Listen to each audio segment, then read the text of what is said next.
오늘 은혜 받으실 하나님의 말씀은 신약성경 유다서 1장 11절로 16절에 기록된 말씀, 신약성경 397쪽에 있습니다. 유다서 1장 11절부터 16절까지 한 목소리로 봉독하시겠습니다.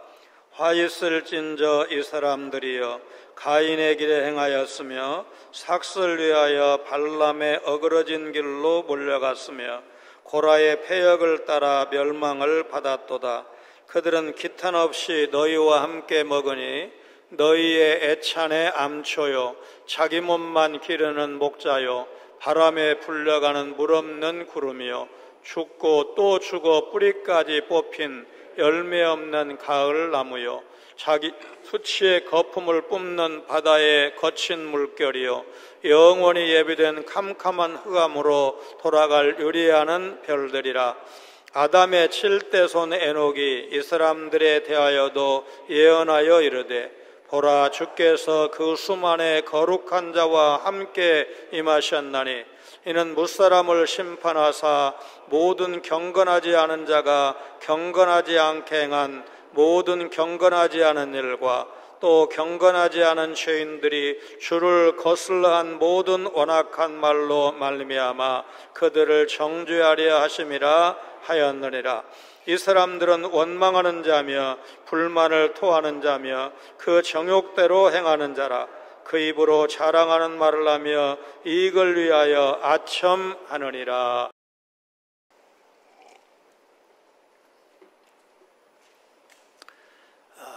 약간의 반전이 있다고 하지만 저출생의 그늘은 점점 깊어지고 있습니다. 2023년 세계 인구 증가율은 2.56%, 좀 잘 사는 나라 그룹인 OECD는 1.3%, 유럽은 1.2%, 대한민국은 0.7%로 한국과 북한은 전체 인구가 2대1 정도인데 어린이 수는 오히려 북한이 더 많다는 신문 기사를 읽은 적이 있습니다. 더불어 교회 안의 성도들의 고령화, 우리 사회의 세속화의 물결을 극복하는 것도 쉽지 않아 보입니다. 초대교회 안에 들어온 거짓 교사들의 문제가 심각해서 유다가 편지를 보내 경계하도록 강조했던 것처럼 지금 한국교회도 거짓 교리와 이단적 사상으로 인한 문제가 심각합니다. 문선명의 통일교는 종교로서의 수명은 다하고 이제는 용평 리조트, 통일중공업, 일화, 일신석재, 세계일보 등 기업과 선문대학교, 리틀 엔젤스 합창단만 남았다는 말을 하는 분들이 있지만 통일교를 뿌리로 한 진진화, 정명석의 애천교회 등 이단 분파는 변신을 거듭해서 아직도 기승을 부리고 있습니다. 이슬 성신인 자신의 말씀을 받아야 피를 깨끗하게 할 수 있다고 주장한 박태선의 천부교도 교주의 죽음으로 교세가 많이 줄어들었지만 조희성의 영생교, 이영수의 에덴성회, 천옥찬의 천도관 등 그 제자 그룹이 살아남아서 한국교회를 혼란스럽게 하고 있습니다. 박태선의 장남 박동명은 1973년 5만 달러를 현금으로 싸들고 하와이에 입국하려다가 세관에게 걸린 것이 확인이 되어서 1975년 6월 의원 관리법 위반으로 구속되어서 사회적 화제가 되었습니다. 당시 재벌 2세들과 묶어서 칠공자라고 분류를 하고 수장급으로 그렇게 불렸습니다. 그 시대를 사신 분들은 썬데이 서울 같은 잡지에서 박동명의 기사를 보셨을 것입니다. 전도관의 박태선과 김종규의 영향을 받은 유재열은 성경은 비유로 감추어져 있기에 말씀의 짝을 찾아서 풀이해야 된다 주장을 했고, 특별히 요한계시록 풀이를 중요하게 여기면서 비유 풀이를 해야 한다고 했는데, 나중에 신천지 이만희에게 큰 영향을 미쳤습니다.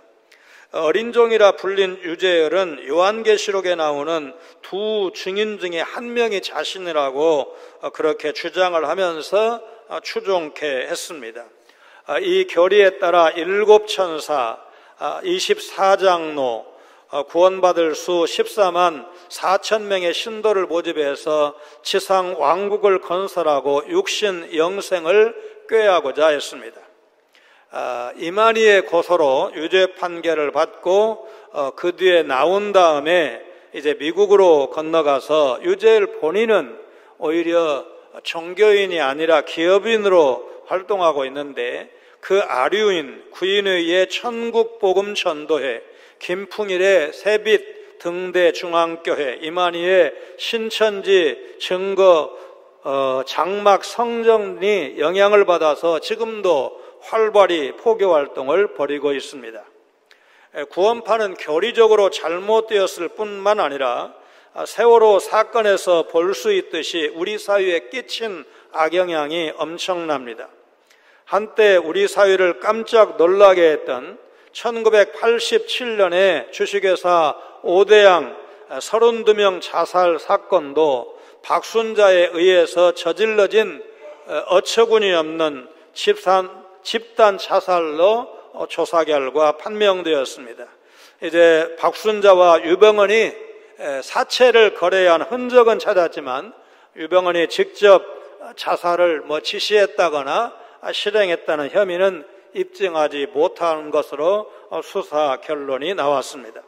한국교회는 문선명, 박태선, 이만희, 정명석, 유병헌 등 거짓 교사들의 실상을 바로 알고 영적으로 분별해서 적극적으로 대처해야 합니다.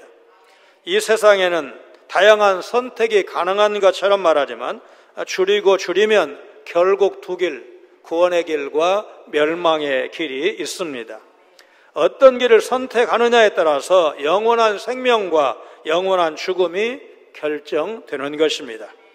우리 성도에게는 하나님께서 주신 말씀의 궤도가 있습니다.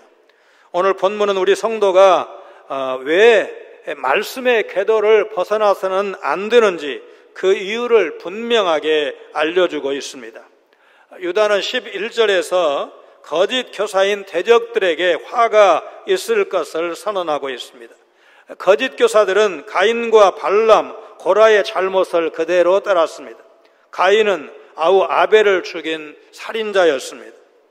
요세푸스의 유대 고대사라는 책에는 이 가인을 불경의 선조, 궤변을 사용하는 악행의 대명사라고 묘사하고 있습니다.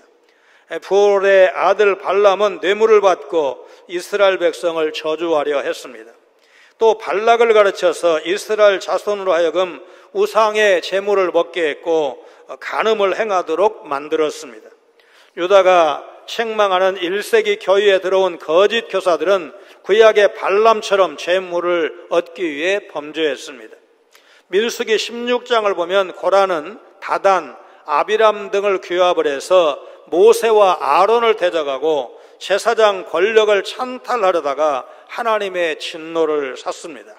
그 결과 민수기 26장을 보면 고라 일당 250명은 산채로 이제 스올에 빠져서 죽는 무서운 형벌을 받았습니다. 여러분, 이 정도 사건이면 방송의 메인 뉴스가 될 것이고 신문마다 일면 톱으로 보도가 될 것입니다. 여러분, 이 사건 믿을 수 없다고 생각을 하십니까? 영화 폼페이 최후의 날 보신 분들 많으시죠? 전율을 느끼기에 충분합니다. 이런 경천 동지할 처벌이 집행되는 가운데서도 민수기 26장 11절을 보면 고라의 아들들은 죽지 아니하였다라는 말씀이 나오는데 아주 중요한 의미가 있습니다. 아무리 아버지가 하는 일일지라도 신앙적으로 옳지 않으면 무조건 동참하면 안 됩니다. 할아버지와 아버지의 유지를 받드는 것은 좋은 일, 선한 일에 국한되어야 합니다. 양창삼 목사님은 그 아버지 양재열 장로님이 옛날 중국에서 신앙생활을 하시던 교회를 복원할 것을 유언하셨고 그대로 순종하고 피아노도 봉헌하셨습니다. 누구에게 돈 좀 주라는 어머니 김행희 권사님의 유언도 순종하셨습니다. 재작년 권사회 특강 때 우리 권사님들과 함께 들으면서 제가 스마트폰에 요약한 내용입니다. 이때 고라 일당은 죽었지만 살아남은 그 자손은 나중에 다윗 시대에 성전에서 노래하는 자들이 되었다고 성경은 증언하고 있습니다. 유다가 책망하는 대적들도 수신자 교회 성도들을 분열시켰고 교회의 권위에 도전하는 악을 저질렀습니다. 그 결과가 어떻게 되었습니까? 그들도 결국 고라의 일당처럼 심판을 받아 멸망했습니다. 유다는 화있을진저 강한 어조로 거짓 교사들이 가진 영적 문제의 심각성을 고발하고 있습니다. 예수님께서도 화있을진저 그러면서 무거운 심판 메시지를 선포하신 바가 있습니다. 거짓 교사로 인해서 일어나는 이단 세력은 세 가지 유형의 영적 문제와 연결되어 있습니다. 나는 진리를 따르는 교사요 참된 그리스도인이라고 자부하면서 가인과 같이 잘못된 예배를 드리고도 자신의 잘못은 전혀 깨닫지 못하고 오히려 형제를 미워한 적은 없는지 돌아보아야 할 것입니다. 미움은 살인으로 가는 지름길입니다. 저 같은 교역자 또 중직자 반열에 속한 분들은 속으로는 참된 교사라고 자부하면서 발람의 길을 따라 탐욕에 눈이 멀어서 하나님의 교회 성도들을 실족시킨 적은 없는지, 교회 발전의 디딤돌이 아니라 거침돌이 되었던 때는 없었는지 돌아봐야 할 것입니다. 여호수아 13장 22절에 이스라엘 자손이 그들을 살려가는 중에 부올의 아들 점술과 발람도 칼날로 죽였다라고 증언하고 있습니다. 세월이 많이 흘렀지만 여호수아는 하나님의 뜻에 따라 발람을 처형했습니다. 칼날로 죽였다고 했으니까 참수형 이렇게 봐야 할 것입니다. 교인이라고 하면서 고라처럼 하나님이 세우신 지도자를 비방하고 당을 지어 반역하고 교만을 부린 적은 없는지 돌아보아야 합니다. 가인과 발람, 고라는 모두가 눈에 보이는 것과 자기를 위해 살았던 사람으로 11절에 멸망을 받았다고 증언하고 있습니다. 하나님을 멸시하고 자기를 위해 사는 자의 끝은 멸망이라는 사실을 기억하시고 하나님을 두려워하는 경건한 믿음의 사람으로 형제를 사랑하면서 주님의 몸된 교회의 한해됨을 위해서 살아가시는 여러분 모두가 되시기를 주님의 이름으로 축원합니다. 12절에 애찬이라는 말은 기독교인의 공동 식사를 말합니다. 사도행전 2장 46절에 날마다 마음을 같이하여 성전에 모이기를 힘쓰고 집에서 떡을 떼며 기쁨과 순전한 마음으로 음식을 먹었다고 하시는 것처럼 사랑의 기초에서 성도들이 함께 식사하고 함께 교제했다고 해서 사랑의 식사, 애찬이라는 명칭이 붙었습니다. 우리는 주일마다 애찬을 준비하고 있습니다. 비싼 음식은 아닐지 모르지만 사랑과 정성으로 준비된 식사입니다. 목사는 오늘 식사 섬기는 분들 또 식당팀을 위해서 기도하고 이제 사랑과 정성으로 준비된 이 식탁이 천국의 식탁으로 이어지기를 원합니다. 그렇게 기도를 드립니다. 고린도전서 11장 20절과 10장 21절 말씀을 고려하면 애찬은 주님이 제정하신 것입니다. 그렇다고 해도 애찬이 성만찬과 같다 단언할 수는 없고 애찬과 성찬식의 관계는 분명하지는 않습니다. 초대교회의 애찬이 어떤 형태였을까? 만찬과 유사한 형태였다고 본다면 고대의 만찬이 어떤 식으로 이루어졌는지를 알게 된다면 애찬을 이해하는 데 도움이 될 것입니다. 신약시대 때 아침 식사는 포도주에 적신 마른 빵 한 조각을 간단하게 먹었습니다. 요즘 커피 한 잔에 빵으로 간단하게 아침 식사를 해결하는 분들이 있는 것을 생각하면 될 것입니다. 그리고 이제 저녁 식사를 좀 이제 성대하게 했는데 그것이 애찬이 아닐까. 대적들은 공동 식사 자리에서 거리낌 없이 먹었고, 아마 고린도 교회 일부가 그랬던 것처럼 우상에게 바친 제물인지를 확인하지 않고 탐식에 빠져서 무조건 먹었던 것 같습니다.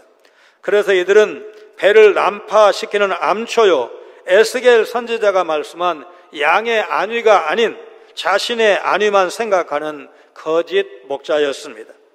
이런 묘사를 통해서 거짓 교사들이 교회 내에서 특별한 위치, 아마도 목자의 역할을 감당하고 있었지 않았을까 미루어 짐작할 수가 있습니다.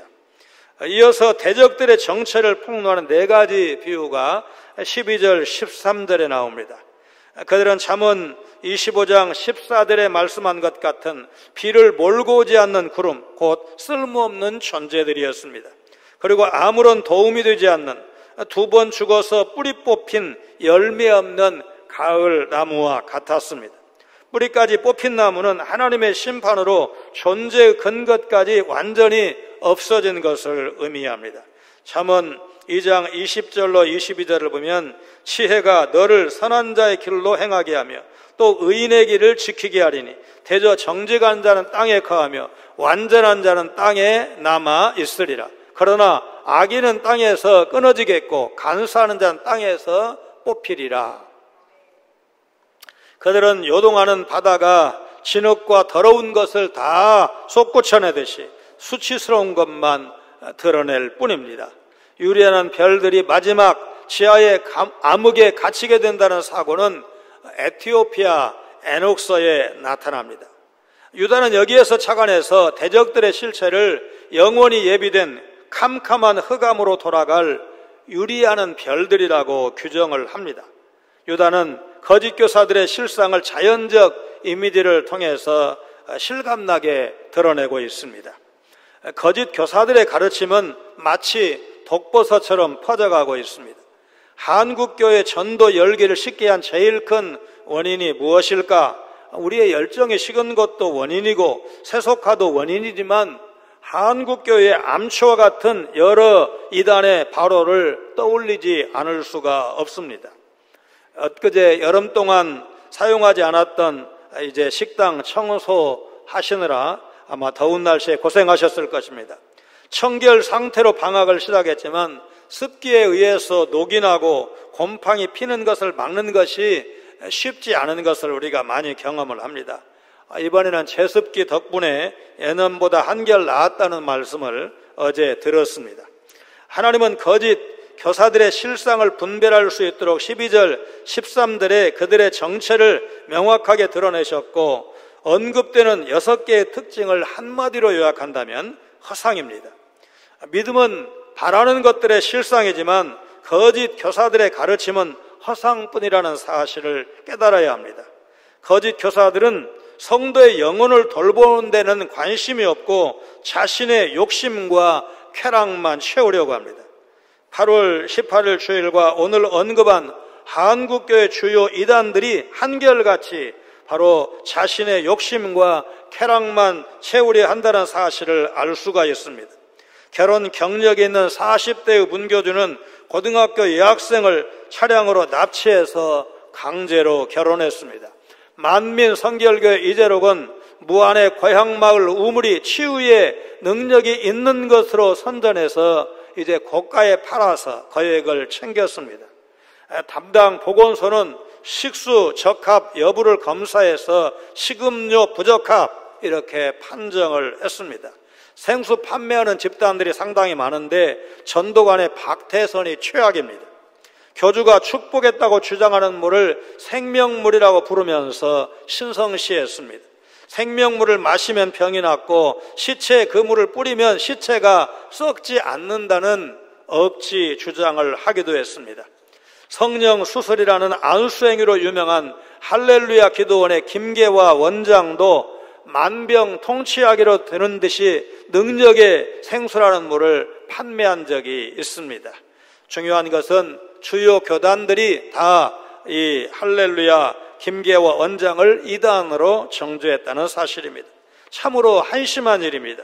엄청난 은혜와 축복을 약속할지라도 그들은 어떤 열매나 결과를 전혀 만들어내지 못하기 때문에 유다는 구름, 뿌리 없는 나무, 바다의 물결, 유리하는 별과 같다고 묘사를 한 것입니다. 에녹은 엘리야 선지자와 함께 죽음을 맛보지 않고 천국에 올라간 분입니다. 창세기 5장 21절로 24절을 보면 에녹은 65세에 무두셀라를 낳았고 무두셀라를 낳은 후 300년을 하나님과 동행하며 자녀들을 낳았으며 그는 365세를 살았더라. 에녹이 하나님과 동행하더니 하나님이 그를 데려가심으로 세상에 있지 아니하였더라. 그래서 유대인들은 에녹을 신비한 영감을 받은 존재라고 여겼고 그래서 숭배했습니다. 성경에서 외경이나 유대인의 전승을 인용한 경우를 찾기가 어려운데 바로 유다서가 에녹서를 인용하고 있는 것이 이제 학자들이 다 인정하는 바입니다. 유대인들은 그의 이름이 붙은 문서에는 미래를 예언하는 강력한 에티오피아 에녹서에 나오는 에녹의 예언을 인용해서 거짓 교사들에 대한 심판이 예정되어 있다고 주장을 합니다. 에녹이 아담의 7대 손이라고 언급이 되었는데 처음과 마지막을 함께 셈하는 히브리식 계산법에 의한 것입니다. 원문과 인용문을 비교해 보면 두 가지 이제 특징을 찾을 수가 있습니다. 하나는 에티오피아 에녹서에는 만인에 대한 심판, 모든 불경건한 자들을 진멸하심, 모든 육체에 대한 정죄 세 가지가 나오는데 유다서에는 심판과 정죄 두 가지만 언급되는 것이 차이점이 있습니다. 또 하나는 경건하지 아니라는 단어가 이 15절에 무려 3번이나 나왔다는 점인 거예요. 유다는 수많은 거룩한 자들과 함께 강림하실 주님의 목적이 심판이라는 사실을 분명히 적고 있습니다. 그러니까 초림의 예수님은 우리의 구원을 위해서 오셨고 재림의 주님은 심판을 위해서 오신다, 그런 말입니다. 수많은 거룩한 자는 재림 때 주님과 함께 올 천사를 의미합니다.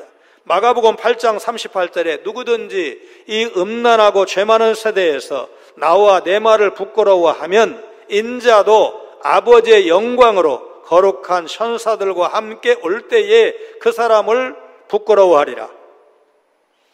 예수님께서 십자가를 지실 때 골고다 언덕에도 12영 더 되는 천사를 동원하실 수 있으시지만 천사를 동원하지 않으셨습니다. 그러나 재림 때는 주님과 함께 수많은 천사가 함께 온다는 말씀, 심판을 위해서 오신다는 말씀을 우리가 기억해야 합니다. 유다는 에녹서의 예언을 인용하면서 대적들이 경건하지 않은 행위와 주님을 거슬란 모든 완악한 말로 말미암아 주님으로부터 정죄를 당할 것이라고 공표했습니다. 유다는 16절에서 다시 한번 거짓 교사들의 잘못을 고발하는데 그들은 원망하는 자들이라고 고발하고 있습니다. 이스라엘 백성 광야에서 하나님을 원망하다가 멸망당한 아픈 역사를 갖고 있습니다. 일찍이 사도 바울도 고린도전서 10장에서 광야 이스라엘 백성을 예로 들면서 고린도 교회 성도들을 향해서 원망하지 말 것을 권면한 바가 있습니다. 이 믿음과 원망은 어울리는 조합이 아닙니다. 빌립보서 2장 13절 14절을 보면 너희 안에서 행하시는 이는 하나님이시니 자기의 기쁘신 뜻을 위하여 너희에게 소원을 두고 행하게 하시나니 모든 일을 원망과 시비가 없이 하라. 거짓 교사들은 또한 불만을 토로하는 자였습니다.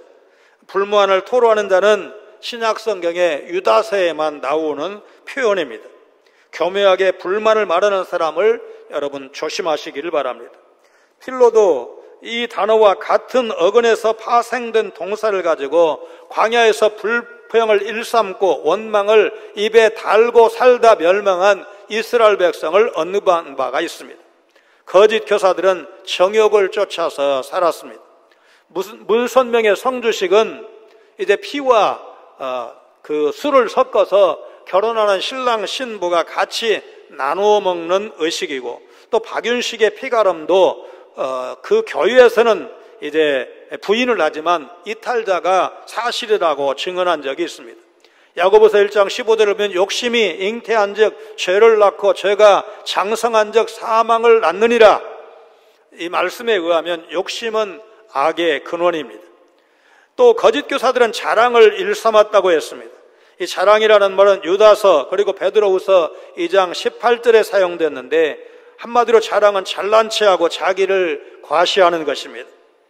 에디오피아 에녹서에 의하면 하나님의 권위나 위엄을 가릴 정도로 외람되고 교만한 언사를 뜻하는 것으로 볼 수 있습니다.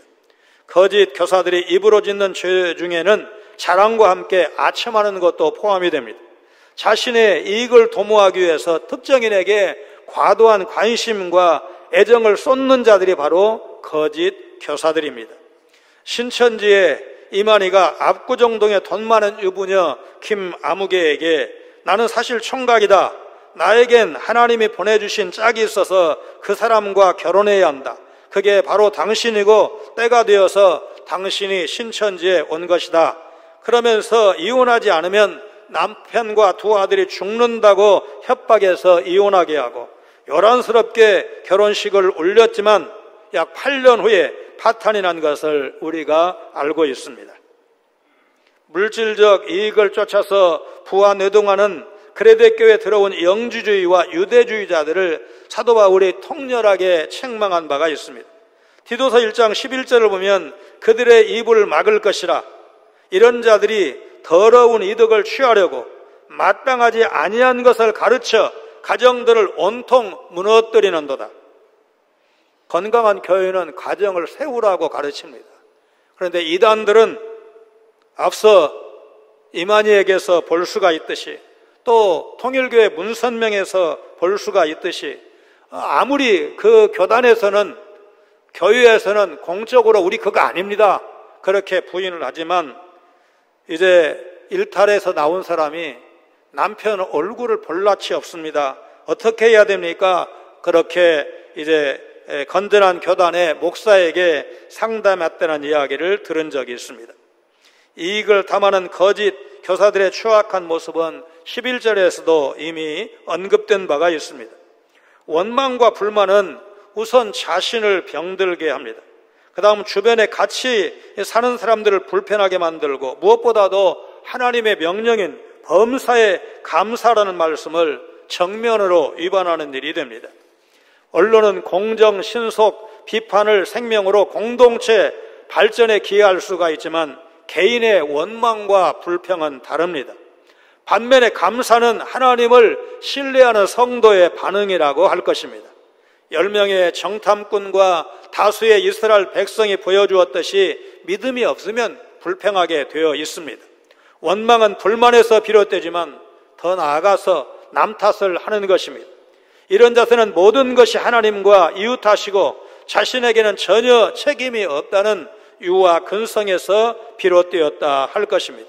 서울의 몇몇 대형교회의 부자 세습을 옹호할 생각이 없습니다. 그러나 사회 언론이 또 비판적인 사람들이 말하는 것처럼 일방적인 매도는 조심해야 합니다. 그 교회와 그 교회 목사의 공과를 균형 있게 볼 수 있어야 하고 무엇보다도 중요한 것은 하나님께서 어떻게 보실까? 이것이 우리의 관심사가 되어야 합니다. 원인 제공자가 없다고 할 수가 없지만 그렇다고 원망과 불만, 비난이 습관이 되어가는 것은 하나님의 뜻이 아닐 뿐만 아니라 우리의 신앙생활에도 도움이 되지 않습니다. 사이비는 겉으로 비슷해 보이지만 실제로는 다르거나 아닌 것을 말합니다. 내비게이터 창시자 도슨 트로트맨의 말대로 90%가 달랐다면 처음부터 가짜라고 쉽게 분별하고 멀리했겠지만 겉으로는 진짜와 똑같은 90%, 단 10%만 가짜가 섞여서 분별하기도 어렵고 그래서 위험성은 더 클 수밖에 없는 것입니다. 성도의 믿음을 무너뜨리기 위해 애쓰는 거짓 교사의 모양이 그렇습니다. 겉으로는 교회 주의를 서성대는 사이비를 구별하는 것이 쉽지가 않습니다. 그러나 분별하는 방법이 아주 없는 것도 아닙니다. 그들의 겉모양은 그럴싸하게 위장할 수 있을지라도 악한 본성은 감출 수 없기 때문입니다. 유다는 사이비의 특성을 16절에서 몇 가지로 제시했습니다. 원망과 불만을 자주 토로하고 육체의 본능에 쉽게 넘어지며 자신을 높이기를 좋아하고 의로움보다 이익을 쫓는 특징이 있다는 것입니다. 문선명 부부의 행사 사진을 보면 황제 즉위식을 보는 것과 같습니다. 신천지의 이만희도 문선명에게 지지 않겠다는 듯이 거창한 사진을 홍보용으로 내어놓은 것을 우리가 지금 보고 있습니다. 그런데 여러분, 이 네 가지를 다 우리가 가지고 있다면 우리도 이단이지만 네 가지를 다 가지고 있지는 않다 할지라도 한 개, 두 개는 해당될 수도 있다, 이런 생각이 듭니다. 에녹의 예언을 통해서 계시된 대로 거짓 교사들이 받게 될 하나님의 심판 내용과 기준을 기억하고 있어야 합니다. 하나님께서 마지막 심판대 앞에서 무엇을 중요하게 보시는가를 알아야 하는 것입니다. 경건하지 않게 행한 모든 일과 완악한 말에 대해서 심판하신다는 말씀을 볼 때 거짓 교사를 분별하는 중요한 기준이 바로 경건이라는 것을 알 수가 있습니다. 그리스도를 닮은 교사가 되기를 원하는 성도라면 하나님이 경건하지 않게 행한 모든 행동과 모든 말을 심판하신다는 것을 기억하고 경건의 열매는 가장 먼저 말로 드러난다는 것을 잊지 않고, 그래서 경건에 이르기를 연습하는, 훈련하시는 여러분들이 되시기를 바랍니다.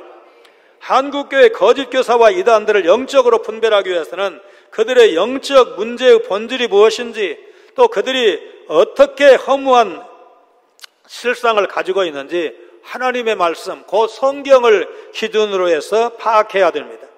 유다는 거짓 교사들에게 하나님의 심판이 있다는 사실을 분명하게 선언했습니다.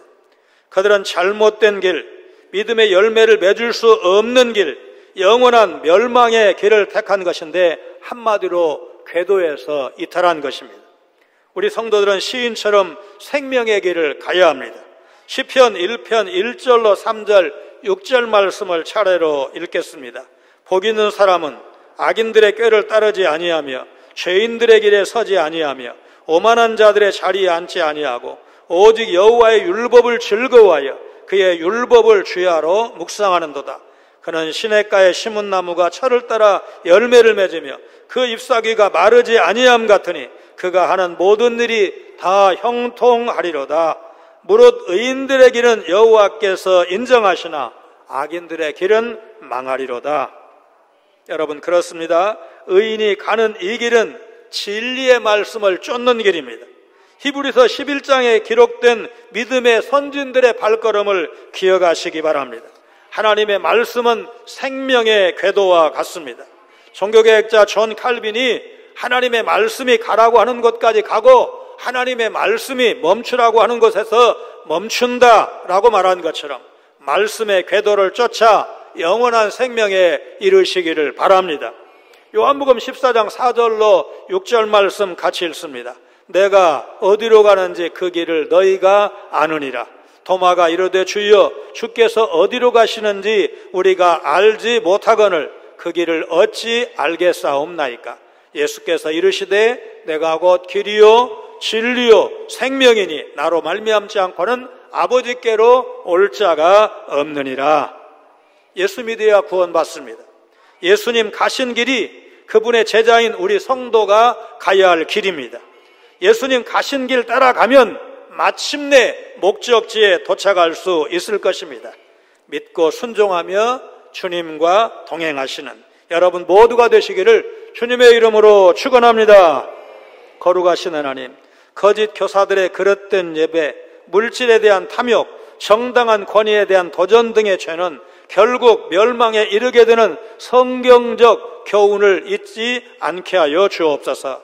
이단과 사이비의 그럴듯한 겉모습과 허무한 실상에 휘둘리지 않고 오직 성경에 근거한 바른 믿음의 길만 걷게 하여 주옵소서. 무엇보다 하나님께서 우리의 모든 행위를 선악간에 심판하시는 종말론적 심판이 예고되어 있다는 사실을 기억하면서 남은 날 주님 앞에 서서 잘했다 상 받는 그 순간까지 교회를 위해 복음을 위해 충성을 다하는 신실한 청지기들 다 되게 하여 주옵소서. 예수님 거룩하신 이름으로 간절히 기도하옵나이다. 아멘.